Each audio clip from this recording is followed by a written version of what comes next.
So, sabi dito ni Dear Grace, trade at your own risk. Kaya nga nire-recommend nila na extra money lang ang i-invest mo so hindi ganun kasakit pagtalo.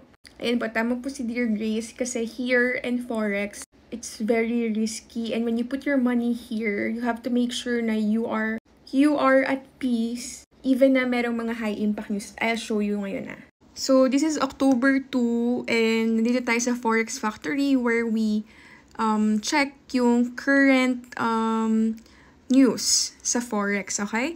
So, as you can see dito sa 10 p.m., meron tayong high impact news. Itong pula na yan, ISM Manufacturing PMI, and 11 p.m. sa USD ulit, Fed Share, Powell Speaks, and may kita nyo dito yung impact niya, yung possible na maging impact niya, okay?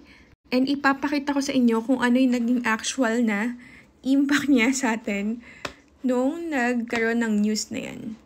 So, ayan siya guys. Nakikita nyo yan. Nakikita nyo yan, puro pula. Pula, pula, pula, pula, pula, pula guys. Dahil po yan doon sa high impact news na naganap last night. Which is eto. Ayan. Ayan. So, whatever happens in the market, we have no control at all kasi maraming external factors na nakakaapekto sa current price ng US dollar and other currencies. So, I hope na when you trade, you know the underlying risk and you only trade with the amount that you afford to lose. Kasi possible na yes, today, kumita ka, pero the next day hindi na. Possible na malaking kita mo kahapon, tapos today is hindi.